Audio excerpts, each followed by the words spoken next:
understand that anti-racism is not a hotel you can check in and check out of. This is a drive, a movement, a cause that is 24/7, 365 days a year.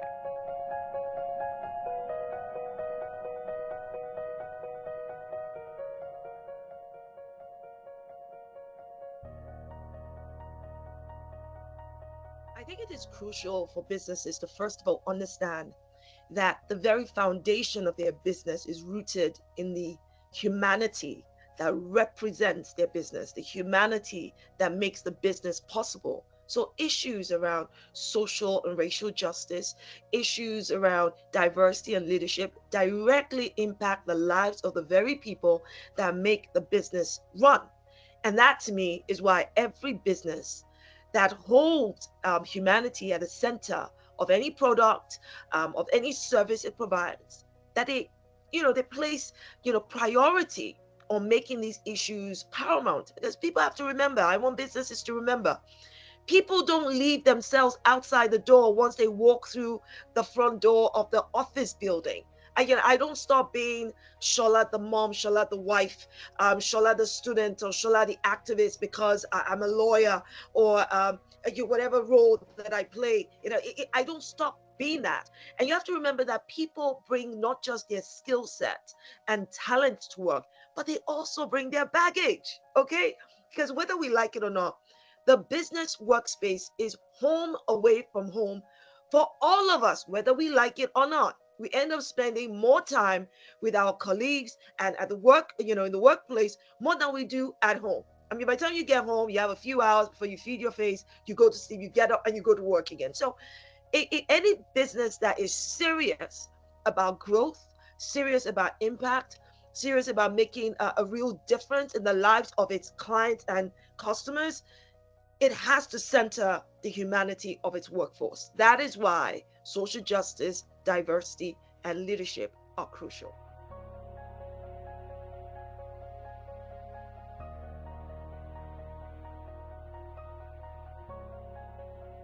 Okay, I think that we are currently facing a very challenging environment when it comes to DEI.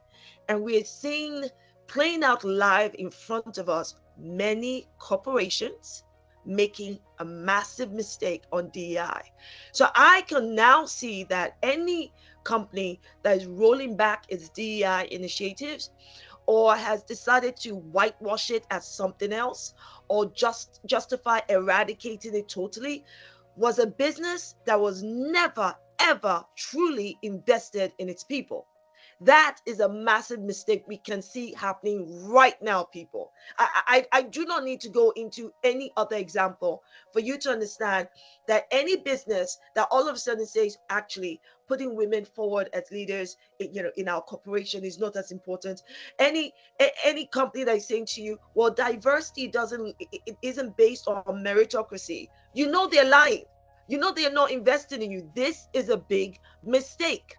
And what companies must be doing right now, if I'm perfectly honest, this is the time for companies to demonstrate lessons learned from decades of DEI initiatives and implementing the drive of diversity, inclusion, and equity.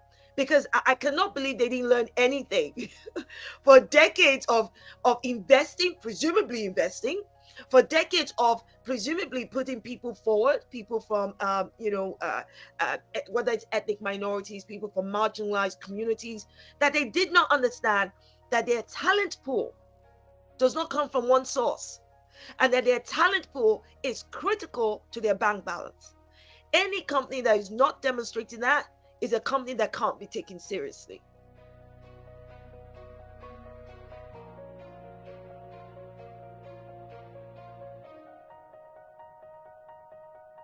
So I think it's important for businesses to truly understand what anti-racism is. And that anti-racism, as it applies to black and brown people, because those are the people who are subject to racism, okay? They must understand that anti-racism is not a hotel you can check in and check out of. This is a drive, a movement, a cause that is 24/7, 365 days a year. And you're either with it or you are not with it. If you're not with it, we do not need performative allyship, because performative allyship is as equally dangerous as the very system, structural and systemic system of white supremacy or patriarchy that we are fighting against, that is holding people back.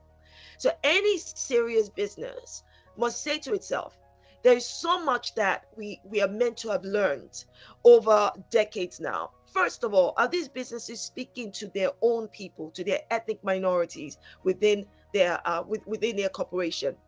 What have they learned in the last decade or so? And if it's that they've not particularly driven change within their firm, then now is the time to do it. Secondly, what is the proportion of representation you have in your company? And please, I am not talking at those at the lower level of the lower level of the workforce. I'm talking about including that, but I'm talking about those at the middle level. I'm talking about those in the C-suite. I'm talking about those the managerial level. Where is it clear that there is a trajectory for growth, a clear, transparent trajectory for growth that brings everyone together? And if you're a company that truly takes meritocracy seriously, then you understand that diversity is about putting people in place of in positions because one, they're talented, two, they've earned it, and that is meritocracy. And that is not what we've had for centuries, because for centuries meritocracy has been white male, it has been anybody other than. That's what I'm talking about. So it's so important for businesses to start to drive change with it and to start to listen, pay much more attention. And they should not silence those within their companies who are courageous enough to say, I'm sorry, I think you can do better. I think we can do better. And this is what we need to do.